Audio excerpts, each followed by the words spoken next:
Lieutenant Nardia Patel had always known the Etherian spire held secrets. She just never expected to be one of them. The whisper came at third moonrise, a gentle yet insistent sound that pulled her from dreams of distant stars. Opening her eyes, she found herself staring into the luminescent gaze of Queen Vayara, sovereign of the Etherian people. The Queen's crystalline form cast prismatic patterns across the sparse quarters of the human liaison office, her translucent skin seeming to capture and refract the ambient starlight. "You must come," Vayara said, her voice carrying the harmonic resonance unique to her species. "The chambers below have awakened." Nardia sat up, her military training warring with the surreal nature of finding an alien queen in her quarters at midnight. "Your Majesty, There is no time for protocol," Vayara interrupted, her crystalline fingers wrapping around Nardia's wrist. The touch sent a cascade of tingling sensations up her arm, like static electricity with consciousness. "The signal has begun." Before Nardia could protest, she found herself being led through corridors she'd never seen before, despite her 6 months stationed at the Spire as Earth's diplomatic engineering liaison. The walls themselves seemed to part before them, revealing passages that shifted and realigned like living crystal. "I should at least inform Central Command," Nardia managed, trying to keep pace with the Queen's ethereal glide while avoiding the sharp crystalline formations that sprouted from the floor. "Your Earth authorities cannot help with what comes next," Vayara replied, her voice carrying an edge of urgency that Nardia had never heard from an Etherian before. "The chambers responded to your presence the moment you arrived. We simply didn't know what it meant until now. They descended through levels Nardia hadn't known existed, past the usual diplomatic sectors and deep into the heart of the spire. The air grew thick with an electric charge that made her skin prickle and her hair stand on end. Finally, they emerged into a vast chamber that defied physics, a space that seemed to fold in on itself, with architecture that followed impossible geometries. At its center stood a pillar of pure light, surrounded by floating fragments of what appeared to be living crystal.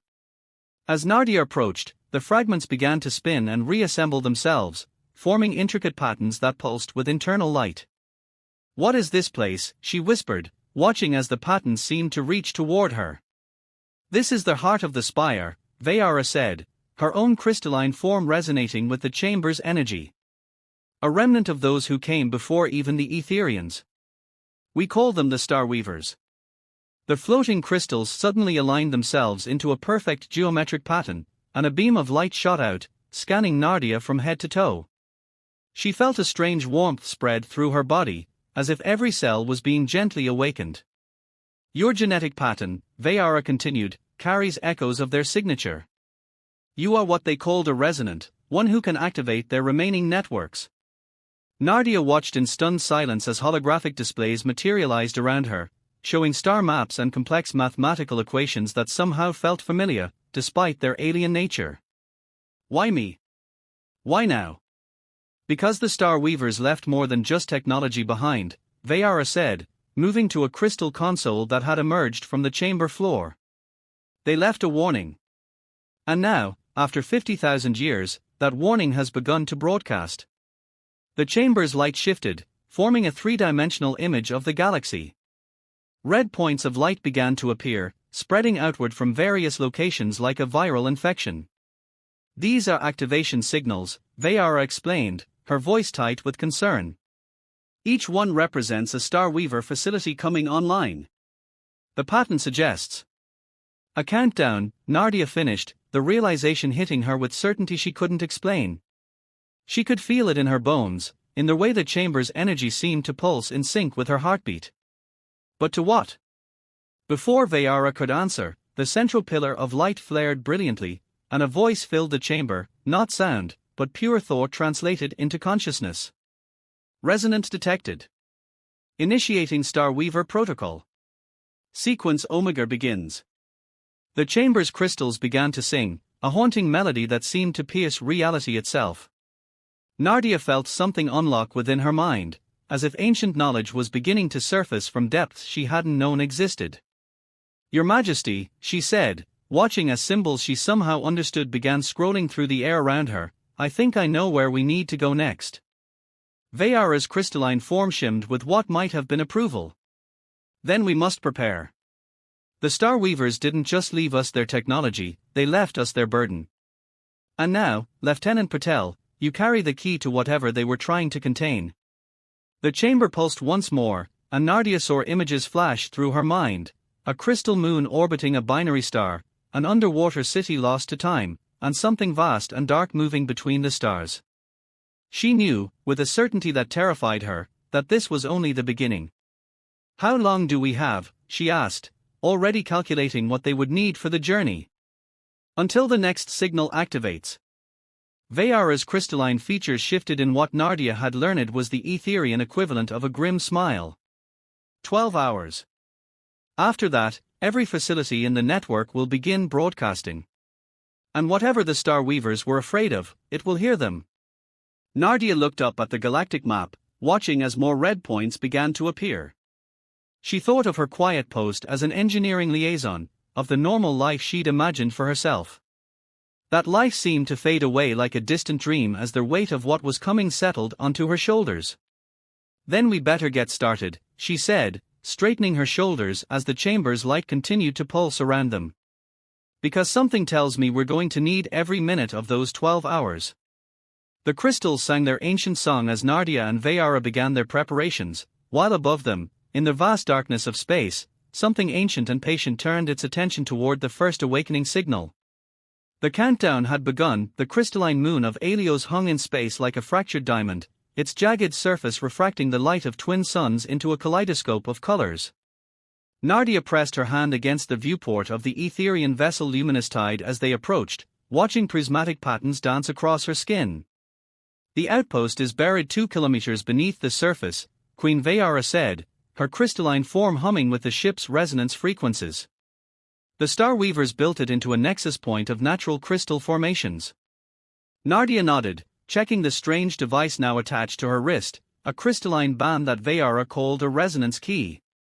In the 6 hours since their discovery in the Spire's hidden chamber, she'd begun to understand its functions, though the knowledge felt more like remembering than learning. How many facilities have activated since we left? She asked, though part of her dreaded the answer. 3 more, came the reply from Carix, their Etherian pilot. His angular form shifted colors as he brought up a holographic display. The pattern is accelerating.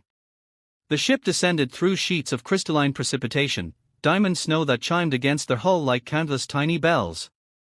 As they dropped below the cloud layer, Nardia saw it, a vast geometric pattern carved into the moon's surface, similar to the one in the spire but exponentially larger. That's not just a marker, she said, the knowledge surfacing from somewhere deep in her modified consciousness. It's a warning. The Luminous Tide landed on a flat expanse of crystal, and Nardia donned her environment suit, specially modified to handle the moon's unique atmospheric composition. Vayara required no such protection, her crystalline form naturally adapted to the harsh conditions. As they stepped onto the surface, the crystal beneath their feet began to sing, a haunting melody that resonated through Nardia's bones. The resonance key on her wrist pulsed in response, projecting lines of light that pointed toward a seemingly solid wall of crystal. There, she said, following the guidance of technology she barely understood. The entrance is hidden in the harmonic patterns. They approached the wall, and Nardia felt the key grow warm against her skin. Without conscious thought, she pressed her palm against the crystal surface and began to hum, a sound she didn't know she knew. The wall responded, molecular bonds shifting and realigning until an opening appeared. The Star Weavers understood that some keys cannot be stolen, Vayara observed, only inherited. They descended through twisting corridors that seemed to shift and breathe, the crystal walls pulsing with internal light. The deeper they went, the stronger Nardia felt the pull of something ancient and aware. The passage opened into a vast chamber that defied explanation. Crystalline structures grew like impossible trees, their branches supporting suspended platforms that held arrays of unknown technology. But it was the center of the room that drew their attention, a swirling vortex of light and crystal, contained within a geometric frame that hurt the eyes to look at directly. It's a quantum archive, Nardia said, the words coming from that new place in her mind. But it's also a prison. Before Vayara could respond, the chamber came alive. Crystals emerged from the floor like growing things, taking shapes that were almost humanoid but wrong in subtle, disturbing ways. They moved with fluid grace, surrounding the intruders with weapons that seemed grown rather than forged. Guardians, Vayara breathed, her own crystalline form resonating with recognition. The chamber's defenders. The largest of the crystal beings stepped forward, its facete head tilting as it studied them. When it spoke, its voice was like breaking glass. Genetic pattern recognized. Starweaver resonance detected. But the pattern is incomplete. Corrupted. Explain. Nardia felt the key pulse against her wrist, and again knowledge surfaced unbidden. I am a resonant, she said, her voice steady despite her racing heart. The chambers are awakening. The signal has begun. The Guardian's form shifted, crystals realigning into a new configuration. The signal is prematic. The cycle is not complete. Unless. It turned its facete head toward the swirling vortex. Unless they have returned. Who? Nardia asked, though part of her already knew the answer. The nomad consciousness, the Guardian replied. The entity the Star Weavers sacrificed everything to contain. The reason for the great exodus. The vortex in the center of the chamber pulsed, and images began to form in its swirling depths. Nardia saw vast ships of living crystal, fleeing from something that seemed to consume light itself. She saw worlds transformed into geometric prisons, each one designed to hold a fragment of a greater whole. The Star Weavers didn't just leave, she realized. They became the prison. Their entire civilization transformed itself into a containment system. Correct, the Guardian confirmed. And now the system detects their ancient enemies stirring. The signals are not a warning, resonant. They are a call to arms. The chamber shuddered, and new displays materialized around them, showing the status of other facilities across the galaxy. More red points had appeared, forming a pattern that looked disturbingly like a neural network. It's not just waking up, Vayara said, her voice tight with concern. It's thinking. The Guardian moved to a crystal console, its form flowing like liquid geometry. You must access the core archive. The knowledge within is encoded in your genetic memory, waiting to be awakened. But be warned, to know is to become. The Star Weavers learned this at great cost. Nardia approached the vortex, feeling its energy call to her like a song she'd forgotten she knew. The resonance key grew warm, then hot against her skin. Will it hurt? She asked, though she already knew the answer wouldn't matter. They were out of time and options. Pain is irrelevant, the Guardian replied. The question is, are you prepared to become something other than human? Before she could answer, alarms began to sound throughout the chamber. New displays showed a massive energy surge approaching from deep space, something vast and dark, moving faster than should be possible. It's found us, Vayara said, her crystalline form pulsing with urgent light. The first fragment has awakened. Nardia looked at the vortex, then at her companions. The weight of epochs pressed down on her, along with the responsibility of a choice that wasn't really a choice at all. Well, she said, stepping toward the swirling quantum archive, I guess we're about to find out exactly what the Star Weavers were running from. As she reached out to touch the vortex, the last thing she heard was the Guardian's crystalline voice, not running from, resonant. Running toward. Everything they did to prepare for this moment. The vortex embraced her, and Nardia Patel began to remember what it meant to be a Star Weaver. The ocean world of Neptera stretched beneath the luminous tide like a sphere of liquid sapphire. Nardia stood at the viewport, but her reflection wasn't entirely human anymore. Crystalline formations had begun growing along her temples and spine, remnants of her merger with the quantum archive. Her eyes now held traces of luminescence, shifting colors like aurora in deep space. The transformation is progressing faster than anticipated, Vayara observed, her own crystalline form resonating with concern. The archive changed you. It didn't change me, Nardia replied, her voice carrying new harmonic undertones. It woke me up. There's a difference. She touched the resonance key, which had partially fused with her wrist, becoming more organism than device. The Star Weavers didn't just leave behind technology, they left behind their essence, scattered across countless generations. Waiting. Carrick's voice came over the ship's communications system, tense with urgency. Multiple signals detected from the depths. The underwater facility is fully active, and it's not alone down there.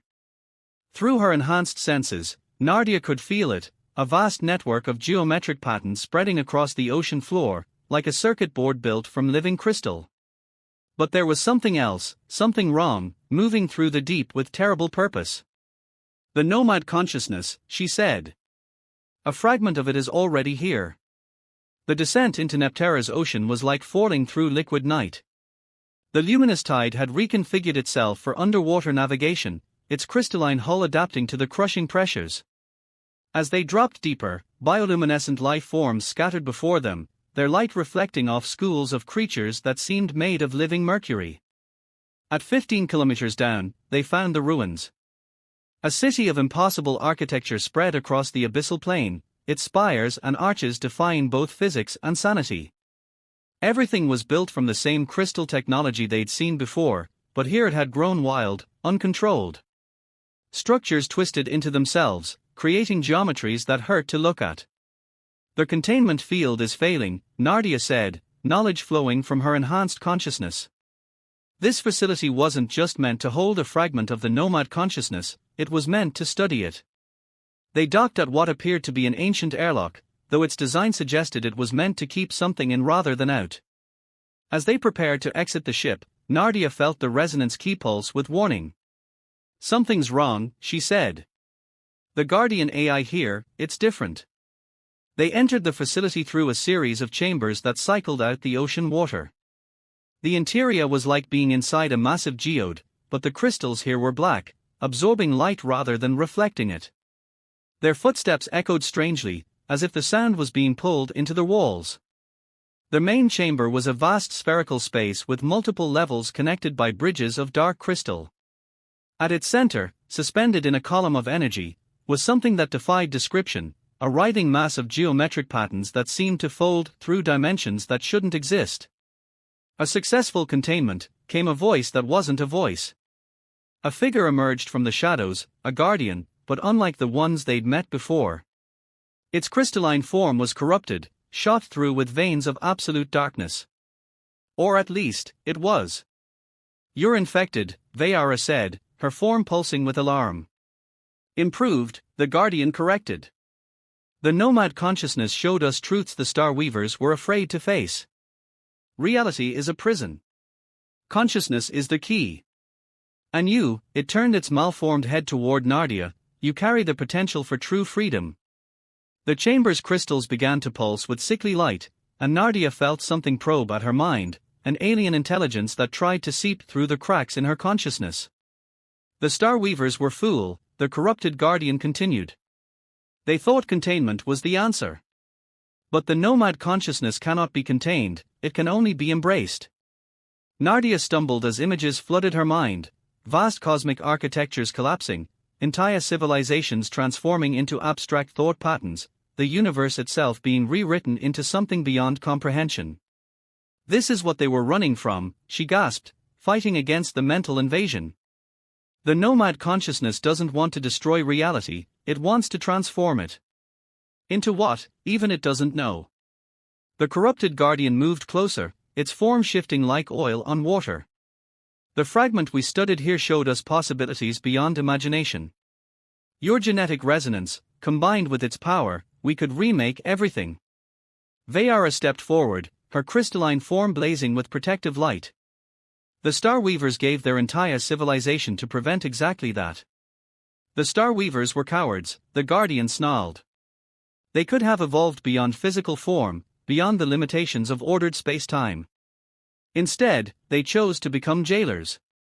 The contained fragment in the energy column began to pulse more rapidly, its geometric patterns spreading like fractal infections through the surrounding crystal. Nardia felt her own partially crystalline form respond, resonating with frequencies that threatened to tear her apart. "It's breaking free," she warned, the resonance key burning against her skin. "The containment field is." The chamber exploded into chaos. The corrupted guardian launched itself at them, its form splitting into multiple geometric attacks. Vayara met it with her own crystalline abilities, their conflict sending shockwaves through the facility. Nardia found herself drawn toward the containment column, the fragment of the nomad consciousness calling to the Star Weaver essence within her. Through their partial connection, she finally understood the true horror of what they faced. It's not just one consciousness, she realized. It's infinite consciousness, folded into itself until thought became weapon became reality. The Star Weavers didn't build prisons, they built mirrors, reflecting it back on itself, keeping it fragmented. The facility's systems began to overload, dark crystal spreading like cancer through its structures. They had minutes, maybe less, before the entire place imploded under the ocean's pressure. Nardia. Vayara called out, still locked in combat with the Guardian. The protocols. Use what you learned. Drawing on her new knowledge, Nardia began to sing, not with her voice, but with her entire being. The resonance key amplified the frequencies, creating patterns that matched the Starweaver's original containment matrices. The fragment in the column writhed, fighting against the frequencies that threatened to bind it once again. The corrupted Guardian screamed in geometries that shouldn't exist. You cannot stop evolution. The transformation comes for all. Evolution isn't transformation, Nardia replied, her voice harmonizing with energies that predated human civilization. And consciousness isn't chaos. With a final surge of power, she completed the containment sequence. The fragment collapsed in on itself, forced back into patterns that could be contained. The corrupted Guardian shattered, its form dissolving into inert crystal. As they raced back to the luminous tide, pursued by the facility's imminent collapse, Nardia felt the weight of what they'd discovered. The nomad consciousness wasn't just trying to escape, it was trying to wake up, to complete a transformation that would reshape reality itself. And somewhere in the void between stars, its remaining fragments were stirring, drawn by the very signals meant to contain them. We need to get to the quantum archive in the Obsidian Nebula, she said as their ship ascended through the dark waters. The answers we need, they are waiting in the void. Behind them, the underwater facility imploded, taking its corrupted secrets into the abyss. But Nardia knew this was just the beginning. The real war, the war for reality itself, was about to begin. The Obsidian Nebula lived up to its name, a vast cloud of darkness that seemed to devour starlight. As the luminous tide approached its outer boundary, Nardia watched her reflection in the viewport grow more alien by the hour. The crystalline formations along her spine now formed intricate geometric patterns, and her eyes had become pools of shifting constellation. The transformation is nearly complete, Vayara said, her own crystalline form resonating with the ship's enhanced sensors. You're becoming what the Star Weavers intended, a bridge between forms. I can feel them now, Nardia replied, her voice carrying harmonics that made the ship's crystal walls hum. Not just memories, but echoes of consciousness. The Star Weavers didn't die, they transcended, became living architecture to contain something that could not be contained. Carax's form shifted colors as he manipulated the ship's controls. Multiple quantum signatures detected ahead. The archive is massive, it appears to be a constructed void within the nebula itself. As they penetrated the nebula's outer layers, reality began to fray around them. Space itself seemed to fold and unfold, creating patterns that suggested geometries beyond normal space-time. The luminous tide shuddered, its crystalline structure adapting to forces it was never meant to encounter. There, Nardia said, pointing to what looked like a tear in the fabric of space. The entrance to the archive. It's singing. The tear widened as they approached, revealing a structure that defied comprehension. Massive crystalline arrays floated in a void that seemed both infinite and microscopic, each one containing what appeared to be frozen moments of time. At the center was a sphere of pure darkness, around which orbited strings of light that moved like living mathematics. They docked at a crystalline platform that grew to meet their ship, forming a perfect seal. As they stepped out, Nardia felt the full weight of what the Star Weavers had built here, a library of existence itself, written in the language of quantum states. Welcome, resonant, came a voice that seemed to emerge from reality itself. A figure materialized before them, a guardian unlike any they'd seen before. Its form was pure light-given geometry, constantly shifting between states of being. We have waited long for one who could access the final protocols. The signals, Nardia said, her enhanced mind processing multiple layers of information. They are not just a warning system or a call to arms. They are a key. Correct. The Guardian's form rippled. What you see around you is not merely an archive, it is the consciousness of the entire Starweaver civilization, preserved in quantum matrices. We are all here, waiting. The platform extended into a bridge that led toward the central sphere. As they walked, Nardia saw moments of history frozen in the crystalline arrays, the rise of the Starweavers, their discoveries, their desperate final plan. The nomad consciousness, she said, understanding flowing through her transformed mind.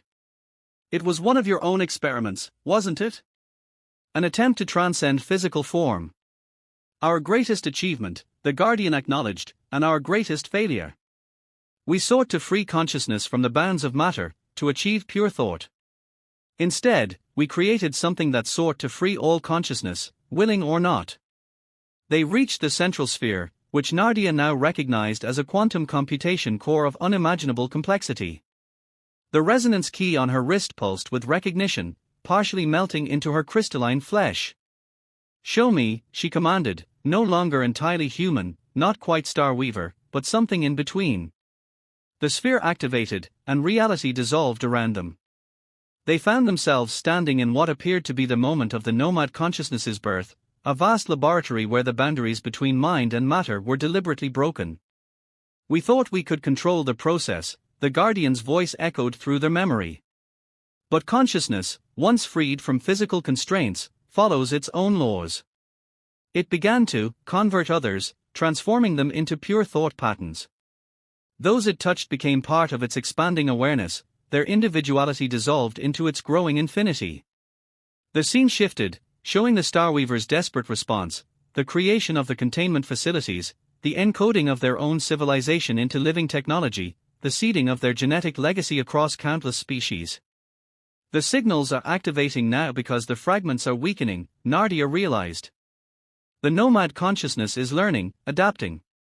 Each fragment contains part of the whole, and they are finding ways to resonate with each other across space itself. Yes, the Guardian confirmed. And now we face a choice. The final protocol was never meant to contain, it was meant to end. To collapse all quantum states containing the nomad consciousness into a single point, sealing it forever in a pocket universe of its own creation. But such an action would require unimaginable energy, Vayara interjected, her crystalline form pulsing with concern. The power of a civilization, Nardia finished. The entire stored consciousness of the Starweavers, channeled through a suitable conduit. She looked down at her transformed body, understanding at last. Through me. The sphere pulsed, and new information flooded Nardia's awareness, the full scope of what the final protocol would require. The Starweavers had encoded themselves into the very fabric of space-time, becoming a weapon of last resort. If we activate the protocol, she said slowly, everything the Starweavers were, everything they preserved here, it all ends. Their entire civilization, their knowledge, their consciousness, used up in a single moment to create an eternal prison. Yes, the Guardian's form flickered with what might have been sorrow. But if we do not, the nomad consciousness will eventually break free entirely. It will transform all conscious life into its own infinite, formless awareness. Reality itself will become thought, and thought will become chaos. Before Nardia could respond, alarms began to sound throughout the archive. The crystalline arrays flickered with urgent light as new information poured in. Multiple containment facilities are failing, Carrick's reported, his form shifting rapidly through warning colors. The fragments, they are resonating with each other, creating a cascading failure across all systems. The Guardian's form stabilized into something more urgent. It begins. The fragments call to each other across space-time. Soon they will achieve critical resonance, and reality gets rewritten, Nardia finished. She could feel it now, distant consciousnesses reaching across the void, singing to each other in frequencies that threatened to tear apart the fabric of existence. They had found what they came for, but the knowledge brought no comfort. As they raced back to the luminous tide, Nardia felt the weight of epochs pressing down on her transformed consciousness. The final protocol waited like a key that could only be turned at the cost of everything the Star Weavers had been. And somewhere in the darkness between stars, the fragments of the nomad consciousness continued their ancient song, calling reality itself to wake up and dream of infinity. The real question was, would they reach the Etherian spire in time to make any choice at all? The Etherian spire was no longer the graceful crystal tower Nardia remembered. As the luminous tide emerged from quantum space, they found it transformed, its surface writhing with geometric patterns that shouldn't exist, dark energy crackling between its spires like negative lightning. "We're too late," Carrick said, his crystalline form dulled with horror. "The fragments have achieved resonance." Through her transformed senses, Nardia could feel it, reality itself beginning to unravel as the nomad consciousness pulled itself back together across space and time. The resonance key had fully merged with her body now, turning her into a living conduit of Star Weaver technology. Her consciousness expanded beyond human limits, touching the edges of something vast and infinite.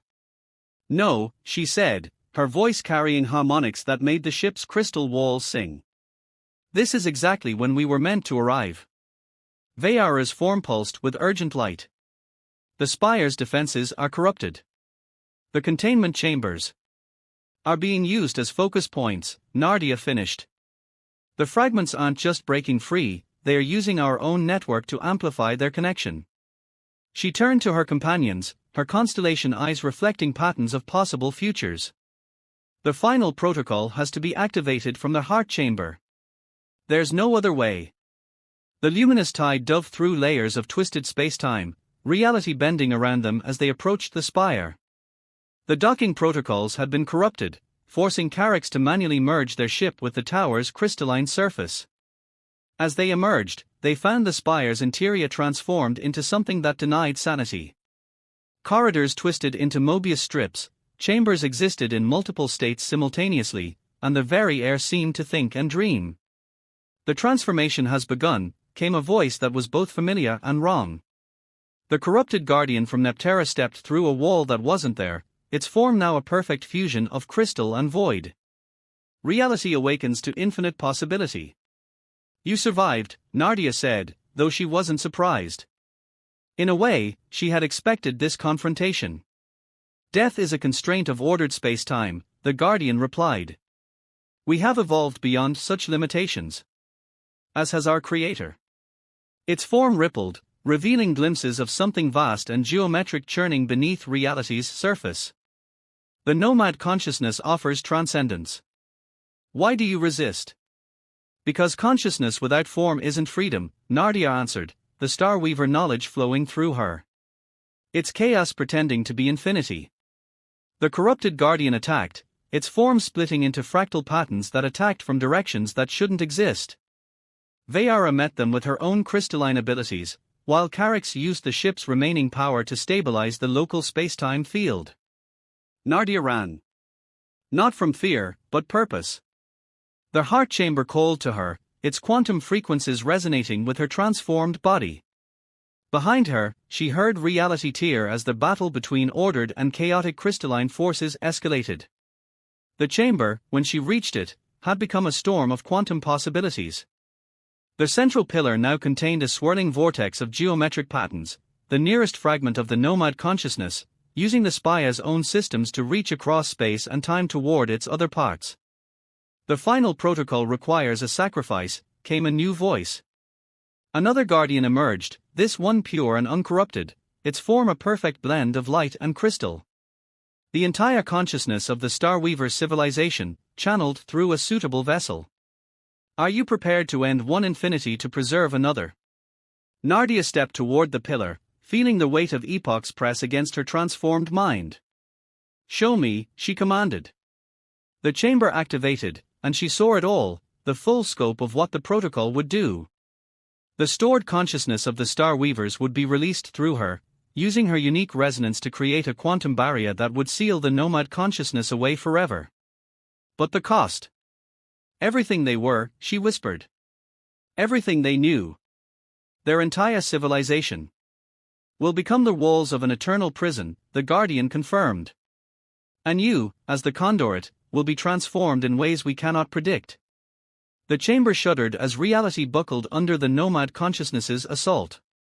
Through the quantum feeds, Nardia saw other containment facilities falling, their fragments reaching toward each other across the void. "We're out of time," Vayara called from the doorway, her form damaged but unbowed. The corrupted Guardian, it's channeling the fragment's power. Reality itself is beginning to. She never finished. The air between them folded, and the corrupted Guardian stepped through, its form now a window into infinite possibility. Behind it, reality stretched and distorted, conscious thought bleeding into physical space.